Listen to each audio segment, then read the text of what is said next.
Welcome, everybody, to episode 55 of Generation Jihad.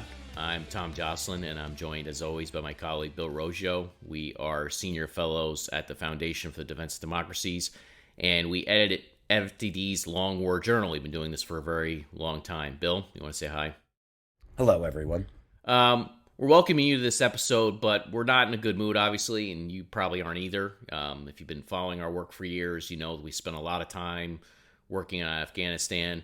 And, of course, Afghanistan has now fallen.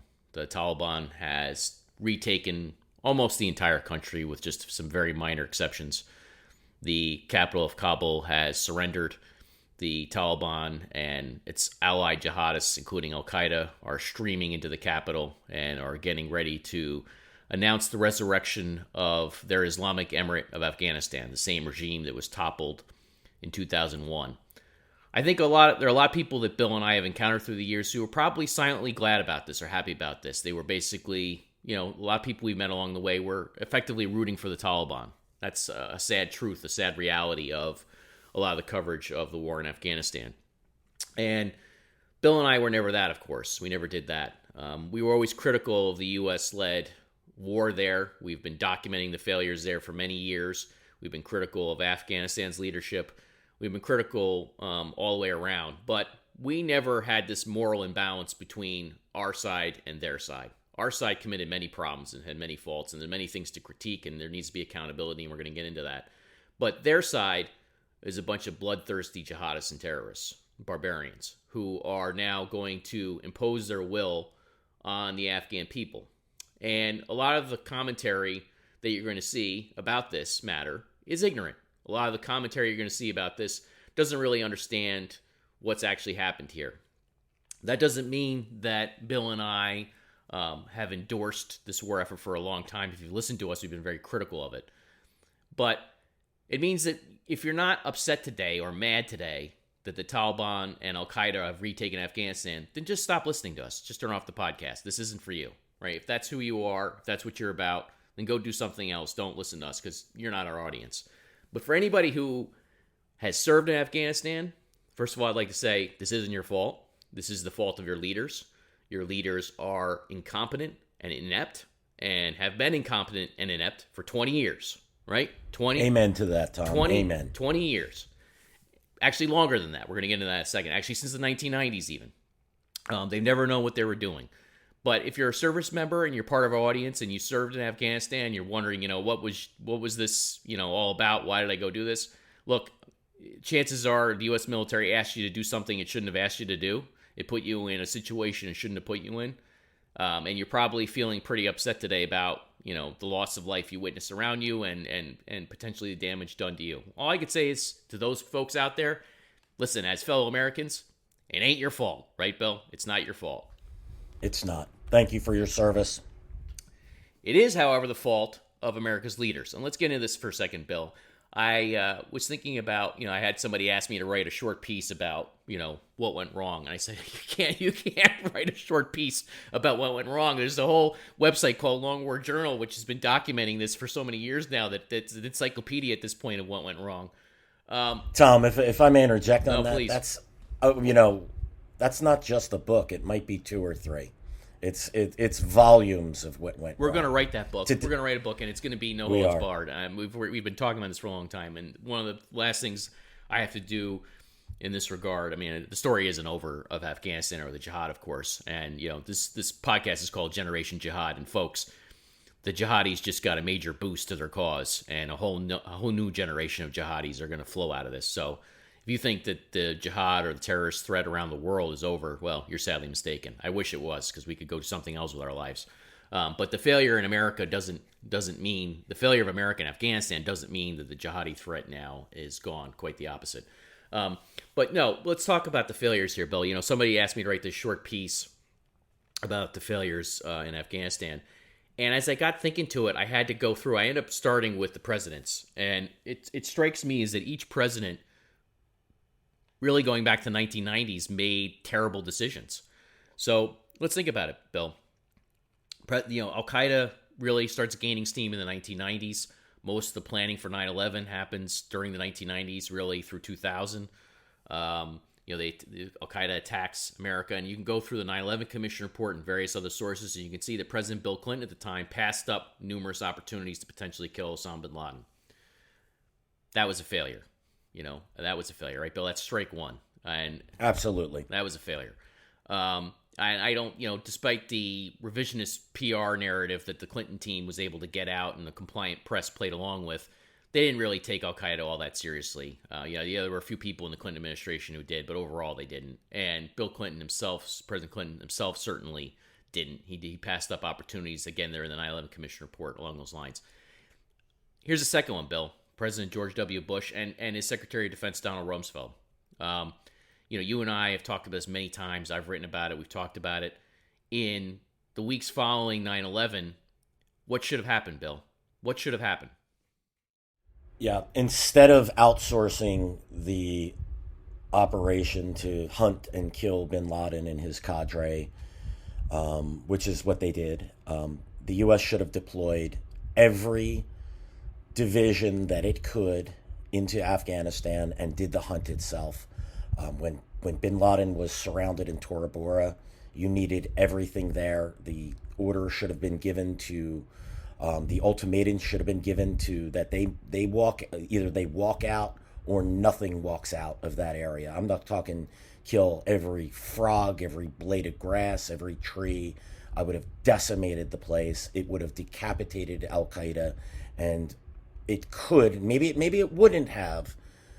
We don't know the after effects of that, but we do know that bin Laden wouldn't have lived for an additional 10 years, and his cadres of followers who risen through the ranks of Al Qaeda, they wouldn't have been available to help spread the jihad across the globe. Yep, and Secretary of Rumsfeld wrote a note, one of his snowflakes that's been now part of the Afghanistan papers released by the Washington Post, in which he worried about occupying eastern Afghanistan like the Russians did, like the Soviets did. And I read that recently again as I was watching this, thinking about this history of failure, and I just thought about how completely inept that thinking was. This wasn't about occupying any part of Afghanistan. The point was, after 9/11, America had the opportunity, or should have had the opportunity, to use decisive, overwhelming force to end those who attacked us on 9/11. This should have been it. If there was a chance to actually end the war quickly and swiftly and come home and not get into this whole 20-year debacle, if there was a chance to actually deliver the death blow to Al Qaeda, that was it. It was that then and there, December 2001 in the Tora Bora Mountains. Instead, the U.S. failed. The Bush administration failed, and they walked. And that was a big failure. This is the failure that many people don't understand to this day, because, in fact, Al Qaeda under bin Laden played a key role in forming the insurgency that has now claimed success and overrun Kabul. That's what people don't get. We fought to get the bin Laden files released. One of those files from mid-2010, for example, says that recounts to bin Laden from Atiya Abdul Rahman, his lead lieutenant, that in fact Al-Qaeda had very strong military activity across 8 provinces of Afghanistan. Bill and I are not going to get into this now again today, but at the time the U.S. was in denial about Al-Qaeda's presence in Afghanistan and falsely claiming that it was basically minimal, of just 50 to 100 fighters. Meanwhile, contemporaneous evidence like this showed, if anybody was really looking and paying attention, that Al-Qaeda had actually played a big role in helping the Taliban make a comeback and launch this insurgency, which was ultimately successful. So, in addition to that, of course, thousands of fighters elsewhere in countries elsewhere swore their allegiance to Osama bin Laden, and the Al-Qaeda terror empire grew. This was a fatal mistake, a bad mistake in late 2001, not getting bin Laden. So Bill Clinton passes up opportunities to drone bin Laden to death in the 1990s. President Bush and Secretary Donald Rumsfeld failed to use overwhelming force to get not just bin Laden, but Ayman al-Zawahiri, who for all we know is still alive and in charge of Al-Qaeda to this day, although there's a lot we don't know about his operations, but whatever. At least he's been leading Al-Qaeda for a decade after bin Laden's death. Mullah Omar, who defied America, contrary to what the Taliban apologists will tell you. Mullah Omar, who defied America and said he wasn't going to turn over Osama bin Laden, he walked. And he died of natural causes sometime in 2013 in mysterious circumstances. And so you can point this all out. Everybody likes to talk about how the 2001 invasion of Afghanistan was successful. You and I don't think that, right, Bill? It wasn't successful because America didn't do what it needed to do right then and there. Well, I think there's no further evidence than the Taliban returning to power, Tom. I mean, that was one of the goals, to eject the Taliban from power and pursue Al-Qaeda's leadership. And neither of those objectives were achieved. Well, in fact, the only thing you could say that was successful about the 2001 invasion is that it ended the Islamic Emirate of Afghanistan. That's the only thing you could say. 20 years later, almost to the day, guess what? It has now been restored. So the only success you could really point to of that initial invasion, now you can point to other successes, for example, tapping down the terrorist threat, taking out senior terrorists who were plotting against America. Of course, that stuff occurred. And the bin Laden raid eventually in 2011 was a success. Of course, we're going to get to that in a second. But the initial invasion, the main thing it did, the only thing it really did, was topple the Islamic Emirate of Afghanistan. Yes, some senior al-Qaeda guys were taken out then. Yes, some senior Taliban commanders were taken out then, but not nearly enough. And not the right ones. Not all the right ones. And so the main thing you could point to from that invasion that was successful has now been undone. And so it is now unequivocally a failure. Now let's go to President Obama. Now, there were plenty of other mistakes by President Bush, and we're just sort of skipping over things here just to give you the outline of all of it, the strategic decision-making. Let's think about President Obama here. He comes in and he triangulates basically between the Iraq War and the Afghanistan War. And he basically proclaims, although I don't think he actually uses these words, he basically portrays Afghanistan as the good war. I recently reviewed his speech from December 2009, in which he said it was in our vital national interests, this is his phrasing, to basically stand up the capacity of the Afghans to fight. And so he announces an 18-month surge of forces to build up the Afghan capacity. Now, partly because the Europeans didn't do their job in the early years of building up an Afghan security force, the Bush administration left power without having any kind of Afghan security force in place that was actually capable of holding its own. This is years later now. There was a security force, of course, but it was not nearly capable of holding its own. And so basically, President Barack Obama says he's going to stand up this force. He's going to deploy Americans to stand up this force. And Bill, they fight this counterinsurgency. It's during this time that more Americans are killed in combat in Afghanistan during President Obama's tenure than at any other time in the 20-year history. This is something people are glossing over. You hear us critical of right-wing presidents or Republican presidents. Well, we're also critical, obviously, of Democrat presidents. This isn't about politics for us. And I noticed a lot of lefties are giving Barack Obama a pass here online because it was during his tenure that more Americans were killed in Afghanistan than at any other time. And for what, Bill? For what? Yeah. Tom, I don't even want to go there. I know we're a little angry, but it just documenting these failures. You and I actually did not endorse that counterinsurgency at the time. People don't know this. People don't know this, and it wasn't just the 18-month timeline on it. We knew that they weren't actually going to fight in a way that was going to win. He didn't actually want to fight to win, and so basically our critique was: don't sacrifice American lives if you're not fighting to win, right? And let me just take that, Tom. So it's just a second to organize thoughts there.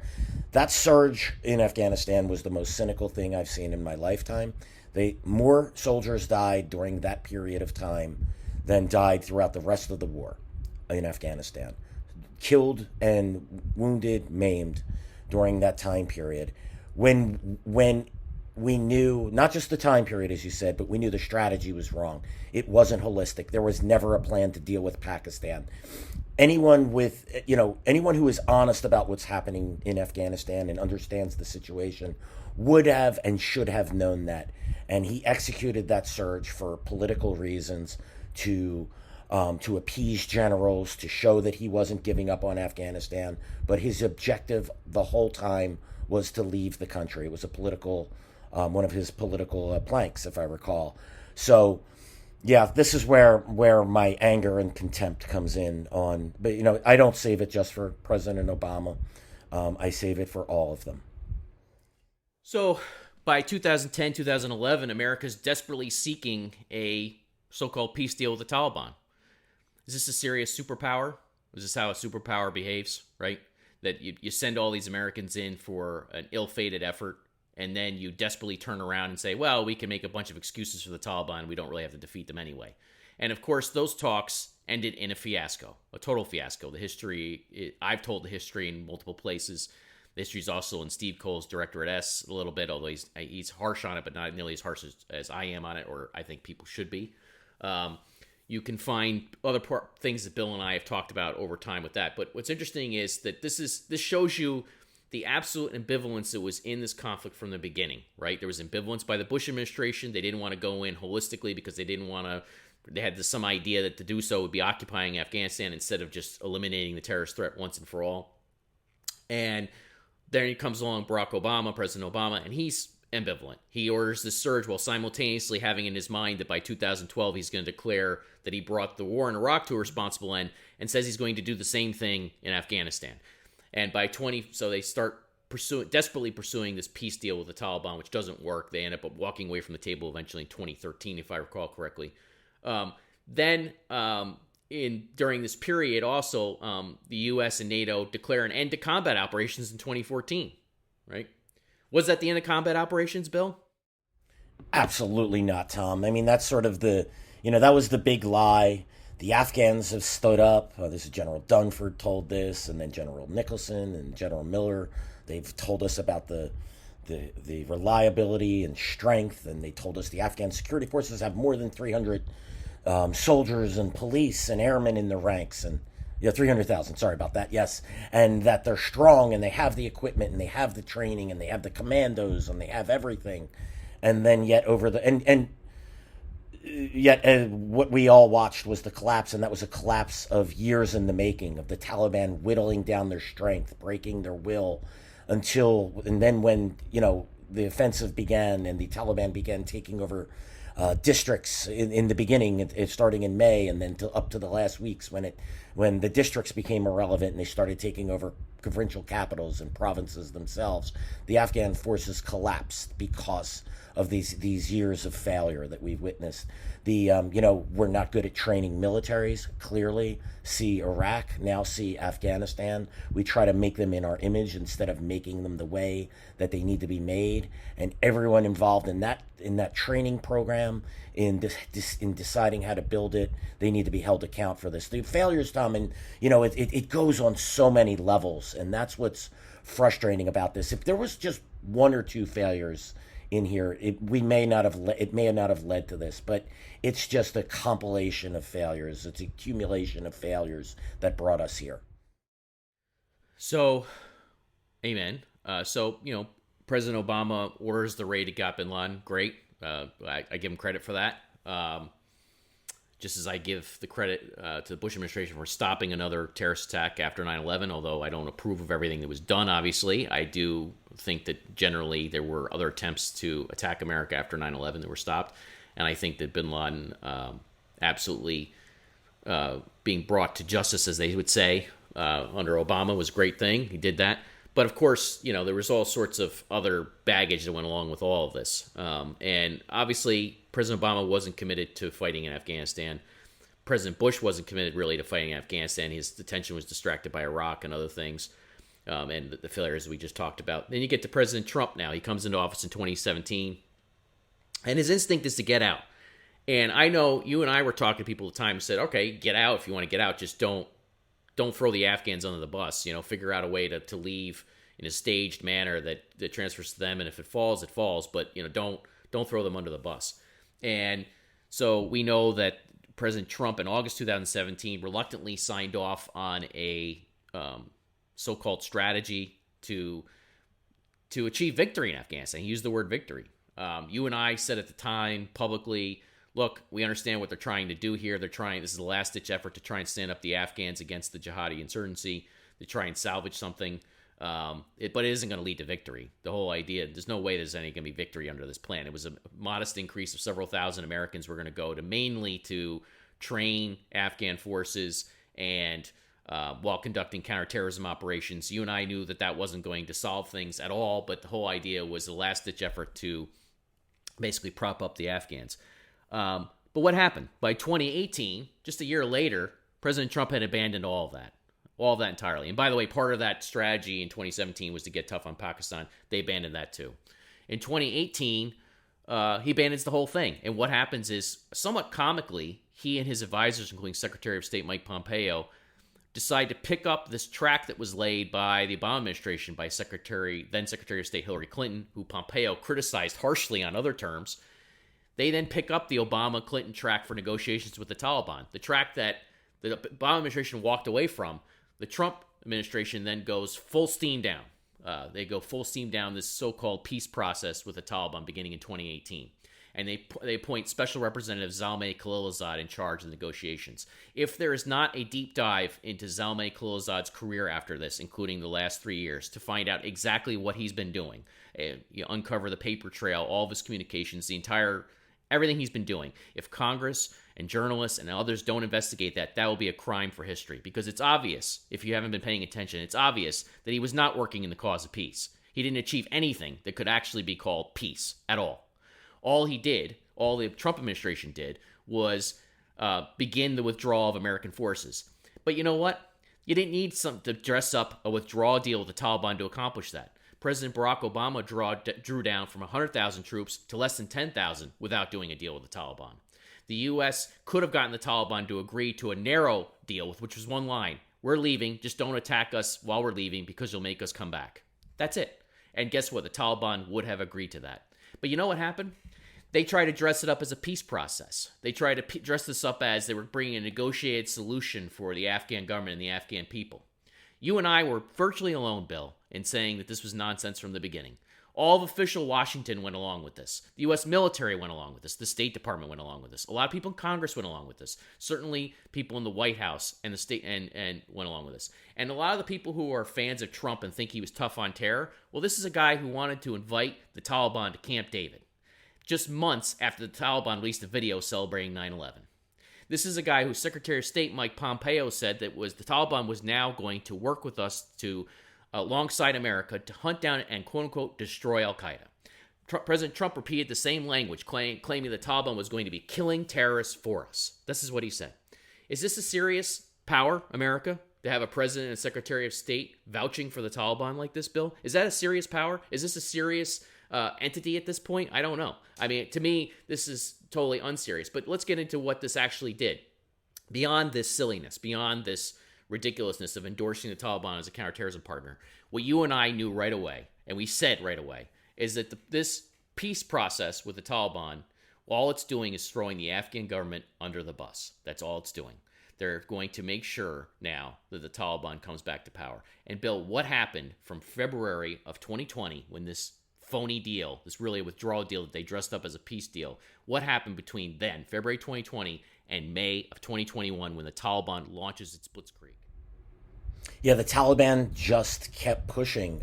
That's when it started laying the groundwork for this offensive. It began to increase the numbers of districts that it controlled, probably doubled over that time period to somewhere around 80% in increase. And while also the Afghans are taking thousands of casualties. You know, you're here, exactly. Bill, you and I have been hearing a lot of Americans say the Afghans wouldn't fight for their country. Folks, the Afghans did fight for their country. They were defeated while America was there because America pursued a feckless policy, a feckless diplomatic course that all it did was guarantee the defeat of the Afghans. That's all it did. Thousands and thousands of Afghan security force members and army personnel died between February 2020 and May of 2021. Thousands. That is actually when the Afghan security forces were defeated.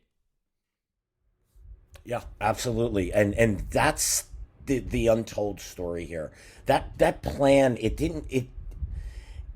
demoralized the Afghans in many ways. The Afghan military knew that we were leaving. And yeah, if people are like, I can't believe the Afghans collapsed in just 2 weeks. This was years in the making. That's what people are missing about this. It was years of bad military strategy, a failure in understanding the enemy, and a desire to just leave the country, and failure to understand the Al-Qaeda's singular maximalist goal, which was the reestablishment of the Islamic Emirate of Afghanistan. That's what the Taliban has been doing all along, and we failed to recognize this. And our failures directly impacted the security forces of Afghanistan, and that's why this collapse happened.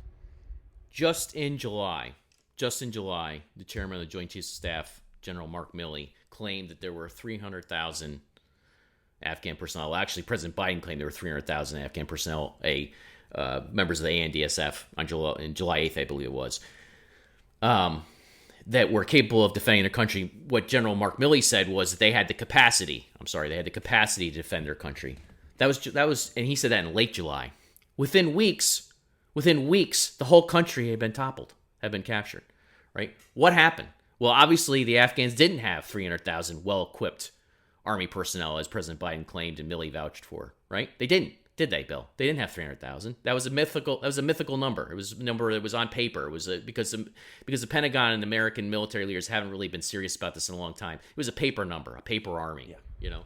The ghost soldier issue, Tom. And I just want to mention this. I know it might be a little out of context in what you said. We built an army in the Western image instead of building the army that Afghanistan needed. That's a whole podcast in itself. But all of these things led to when the time came and the Taliban really began to press. They were just not prepared, and U.S. military and U.S. intelligence officials and U.S. and Trump and Biden administration officials believed that the Afghans had something to stop this Taliban offensive, and they didn't. And real quick on, how do we know that they had no clue what they were talking about? What was the initial estimate when this first started, when the Taliban launched their offensive? They said, U.S. officials would say, and this is military and government officials, would say the Taliban has a year, the Afghan government won't be in trouble for at least a year. They have a year, so they were hoping for the decent interval, so that, if things really broke down, there was time, and then they could just throw the Afghans under the bus. That quickly shifted to 6 months, that the Afghan government would be in threat. Then it went to 60. It went to, I think it was 60 to 90 days. It went to 6 months, then 60 to 90 days, and then within a couple of days, they started to say a week, if not days.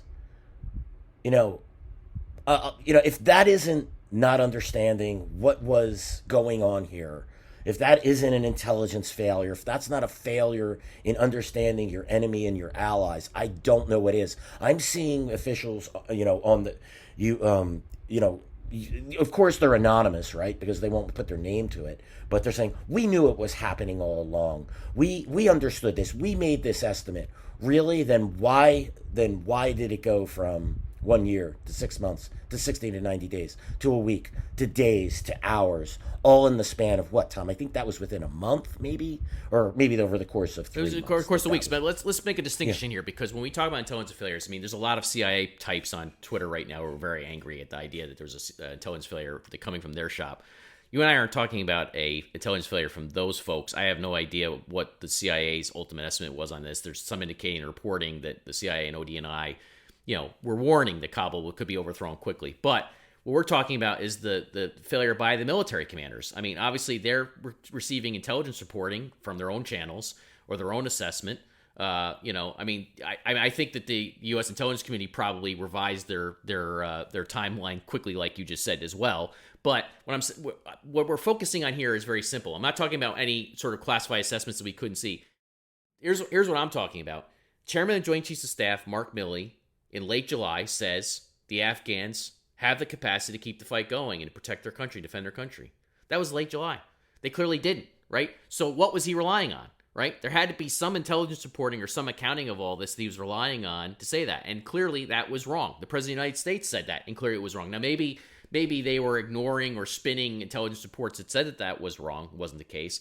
But the point is that there's plenty of years here and months here of the failure that I'm focusing in on is the fact that the American side was saying there is this large fighting force in place that's capable of defending the country, and that was not the case. Was not the case at all. Because why? The Afghans had been hollowed out during this phony peace process. The ANDSF had been hollowed out. The Taliban and Al-Qaeda were playing for victory, while the U.S. side was forcing Kabul to play for a draw. And we know there's the ghost soldier issue, there's corruption, there's Afghan leadership failures. I'm not vouching for the Afghan leadership here at all, okay? But the point is that that's what I look at when I talk about all this. Like, how did they not know that there wasn't anything left to defend the country? Yeah, and Tom, I don't think you're going to disagree with me on this. It's just that when the chairman of Joint Chiefs of Staff talks about our estimate, right? It's not just a military estimate. This is coming input from CIA and other agencies. So that this is the assessment. The same thing with the when administration officials say that. So no, and I'm in complete agreement with you. I'm just sort of making a broader point that there's a holistic intelligence failure here. And that's where that's ultimately where those the 1 year 60 30 to 60 to 90 whatever, that's where that all comes in here. I want to be perfectly clear about this to our audience, because I know a lot of you are listeners. The people you guys in the trenches at in Department of Defense and CENTCOM and CIA, I know you guys knew, and you guys know you knew, right? It's not you. It's what filtered up to the top, how they changed your assessments, how they politicized assessments to present in a certain way that fit political narratives, and that is just part of this failure as well. Yeah, I mean, it's absolutely. And look, none of this is a whitewash of the Afghans' problems. I mean, there's corruption, there's all sorts of issues here with the Afghan leadership. I mean, I think if you go through the specter in general for Afghanistan reconstruction reports, this is a body that was independent oversight body that reports to Congress. You go through the reporting as we have for years. It's obvious that there were many problems with the Afghan side. We're not claiming otherwise. But if you look at it in the aggregate, we can't say that this absolves the U.S. side. The U.S. was saying things and acting and pursuing a policy that guaranteed failure in our view, and we can say that with confidence, Bill. Because why? Because we were saying it was guaranteed to fail as early as 3 years ago. We said it was failing before that, but we said it was guaranteed to fail about 3 years ago. So that's the hand that President Biden inherits, really. So President Trump then, is drawing down. He leaves them with 2,500 troops. They've got this servile deal that they did with the Taliban and with the May 1st withdrawal deadline. Now, look, I'm not making excuses for President Biden here at all. I'm just trying to paint the picture of this thing had slid out of control, and the Afghans were actually losing before he even takes office. That's the point that people are missing. And when people talk about keeping 2,500 or 3,500 troops in place for President Biden, here's part of what they're missing in that. The U.S. military, according to reporting in Wall Street Journal and elsewhere, their advice was, let's keep 2,500 to 3,500 in place in order to do what? To basically string out the peace negotiations so we get a negotiated settlement. I mean, this is pure idiocy. It should have been obvious to these U.S. military commanders that the Taliban had no interest and no desire to reach any sort of political settlement with anybody. They were fighting to win. And if you're going to keep 2,500 to 3,500 in the country for this impossible mission, then what is the point? All you're doing is, with the U.S. military, I would argue, was somewhat cynically using Afghan foot soldiers as cannon fodder to pursue this nonsensical policy, which does not make sense. Now, yes, 25 to 3,500 American troops in country probably would have kept this whole thing together better than it was, right? You wouldn't have seen this rapid collapse. Maybe the U.S. could have better staged a withdrawal from the country, over time, over the next months or whatever. But the point is that the advice that President Biden and the presidents have been getting from the beginning from the U.S. military has been delusional. It's been out of step with reality, and this is one example of it. They were. What did they argue when President Biden says he wants to withdraw? They argue we need to keep doing what we were doing, only with less troops. Well, wait a minute. You were losing with more troops. So now you think that you can keep doing this indefinitely with less troops? I mean, what is the point here? And so this is why this is feckless leadership. Now, none of this is an excuse for... And Tom, can I add to that? And not only keep them, but say that it would further negotiations with the Taliban, which we all know is insane.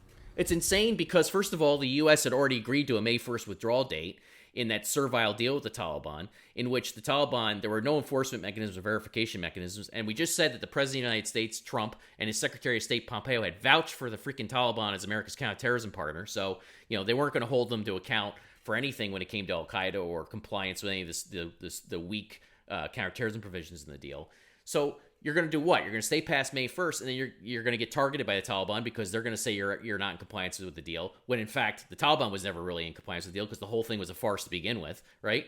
And so now you're going to keep them past May 1st to pursue what? Another agreement with the Taliban after you just made an agreement with them that was farcical. I mean, this is it's completely insane, right? So basically, you're going to say, we're going to stay in country to try and get them to agree to have some sort of settlement with Kabul, with the Afghan government, when there is no evidence ever that they were willing to agree to that, So if you're a U.S. service member or soldier, right, I mean, should, as a fellow American, should we ask you to go fight in a war like that with your leadership as this feckless and this stupid? No, no, absolutely not. We can't fight this way ever again. That's why we're hopping mad today, and also because of the tragedy that's unfolding here with Afghans. But now none of this says, look, my view is none of this is to basically absolve President Biden. He said things in his speeches in April and July that were flat false. He bought into all these ideas about the Afghans being, having the capacity to fight on their own. Clearly, that wasn't true. I think the way he withdrew from Afghanistan led to this Saigon moment we're witnessing right now at the Kabul International Airport. I don't think he had any sort of real desire to stay in Afghanistan no matter what, and he was going to get out. But at least you could have staged a withdrawal in a better manner than this. And again, would 2,500 to 3,500 troops have sort of kept it better, held this thing together better than what we're witnessing? Of course. But it wasn't a winning strategy. It wasn't going to win. And this is what people are missing, is that this thing had already effectively been lost on the battlefield because the U.S. was invested in a delusional view of the war. Right, Bill? Yeah, absolutely. Absolutely. That's the ultimate. They had a delusional view of the Taliban, and they'd never understood its relationship with Al Qaeda. They didn't understand the Taliban's motivations or its primary objective. Again, the resurrection of the Islamic Emirate of Afghanistan. They were delusional about the capacity of the Afghan security forces and our capacity to build them. We can go the delusional about the Taliban, the negotiations, just delusion all around. That's a great word.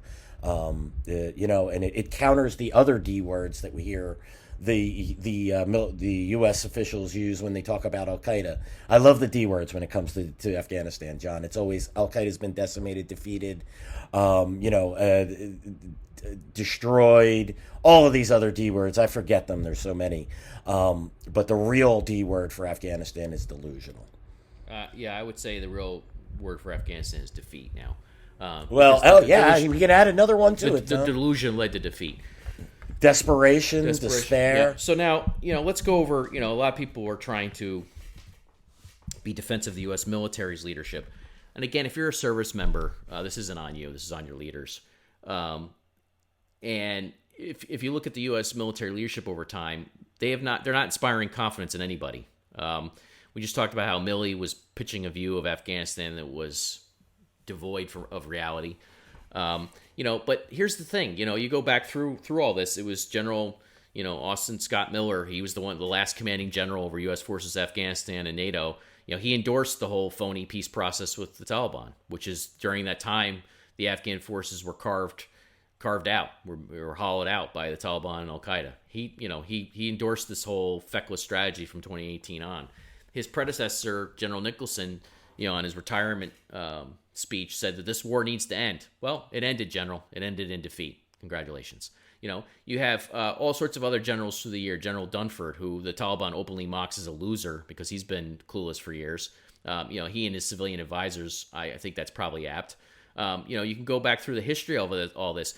General James Mattis, who was Secretary of Defense actually throughout part of this period, he claimed there will be no military victory in Afghanistan. We're not seeking a military victory in Afghanistan. There's going to be a political settlement. He said this. He vouched, Habatul Akhundzada, the head of the Taliban, put out a statement a few years back. You and I posted it on Long War Journal. Mattis claimed that in this statement, Akhundzada had put forth a peace plan. Remember that? One of my faves, Tom. Remember that one? Yeah. A complete misreading of what was put out. Yeah, the Taliban put it out in English. You didn't even have to translate from Arabic or Pashto or Urdu. Yeah, you can read it in English, Yeah, no chance of translation errors, misunderstanding of phrasings. It was English. So thanks for that, SecDef. Not sorry to see you go. You can go through all these other misstatements and errors through the years, and just completely devoid of reality and not understanding what's going on. I mean, I sent you a link over the weekend too of General Petraeus saying on Fox News in 2009, "Well, Al Qaeda is not operating in Afghanistan anymore." I mean, that's a head-slapping moment. You can go through all the evidence that we were accumulating at the time and in the years since that was not true then, and it's not true now. You can go through the Pentagon's reporting where they said there's no strategic relationship between the Taliban and al-Qaeda. Okay, I think Sir Ajudin Haqqani is a strategic figure. He's the number 2 of the Taliban hierarchy. He's an al-Qaeda man. There's a whole dossier on him. The Haqqani's been in bed with al-Qaeda for decades. So what are you talking about? It seems to me that his victory in Afghanistan, and it is his victory as the warlord or the shogun of the Taliban, seems to me that his victory is a victory for al-Qaeda. But, I guess the Pentagon policymakers couldn't see that one, right, Bill? And so you go on and on and on like this. I mean, I'm not even doing a full accounting. I mean, how many times do we hear that, the situation had turned the corner or this or that? I mean, just delusional stuff, hiding statistics, spinning statistics. They claimed after the surge under Obama that the Taliban's momentum had been broken. Remember that? The Pentagon and the U.S. generals were claiming that. Using this phony analysis of enemy-initiated attacks. You and I wrote at the time, 10 years ago now, more than 10 years ago now. Tom, this is one of my favorites right here. When the Secretary of Defense, Leon Panetta, said that the reason the Taliban is killing Americans in insider attacks was evidence that the Taliban was desperate, that they're on the verge of defeat. That was one of my favorite. The tired Taliban, basically. Well, here we are 10 years later. They're so tired, they rule Afghanistan. My God, I had forgotten the tired Taliban talking point till you just said it. That was one of our favorites to bat around back in the days. And how many years did we hear that nonsense? The tired Taliban. Tired Taliban. How tired do they look today? We gotta go tweet that one. But we have to wrap this up because there's a lot more we can say and we're going to say. I mean, I think there's going to be an Al-Qaeda moment coming in Afghanistan where they make their hand more clear for everybody that this was, their fight all along. All I could say to Americans, you should be angry about this war for a lot of reasons. But I think it speaks to a broader incompetence now of the American elite. I think there's a total incompetence we're witnessing across the board. And this war, to me, has been evidence of that. And why is it incompetence? You could say, well, Afghanistan is the graveyard of empires and we were never going to make it work. Okay, but there were plenty of other things that could have been done through the years that weren't. Plenty of other paths that were chosen that weren't. That could have been chosen that weren't. And because, that's what we've said all along, is that you'd be clear-eyed about the decision you're making. And my point in all this is that when I go back through the 20 years of failure, it's clear to me that they were never clear-eyed about the decisions they were making. That they always, half-assed it or, were blinded to what was going on or lied about what was going on. I mean, there's corruption involved here. There were all the controversies attended with holding detainees and all that flowed out of this conflict. I mean, there's just on and on and on we can go about all this. And the point is that you can't defend the conduct of this war when we're aware of how many failures there were. And as we go forward here in our history, I don't know what comes from America next. I think we're in trouble for a lot of reasons beyond this. But, there needs to be accountability for these failures. There needs to be accountability. There needs to be some sort of mechanism for saying, you know what, the emperor was nude all along.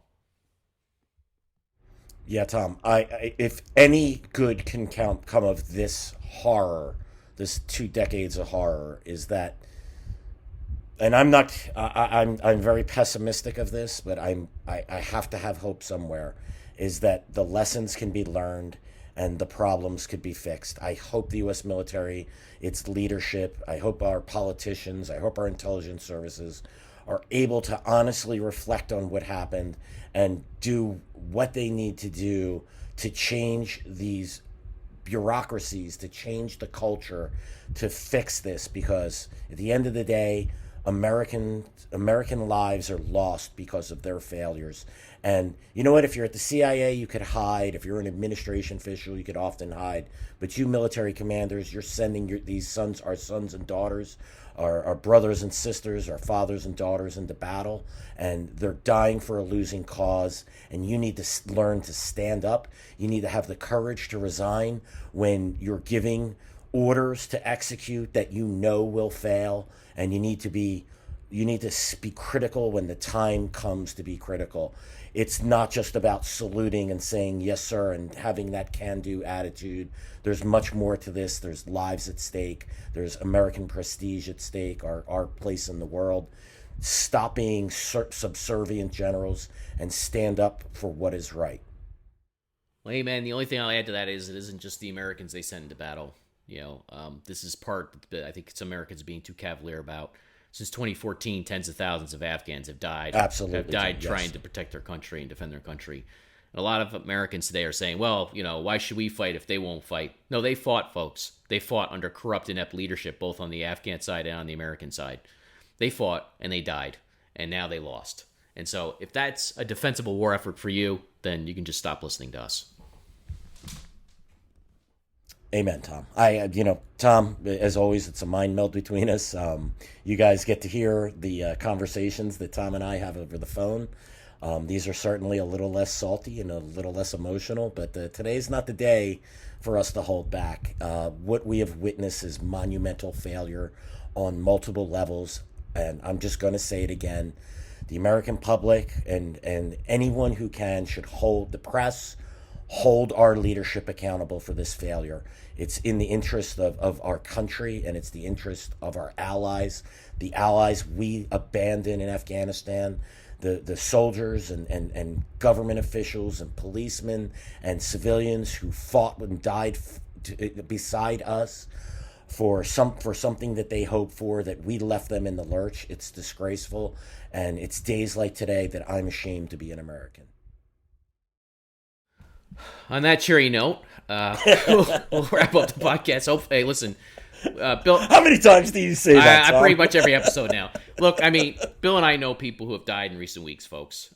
We know people who are trying to get out right now. So we've tried to hold our emotions in check on all this. Obviously, we can't do that entirely, and some of it comes through. But this incompetence has cost a lot of lives, and there needs to be accountability.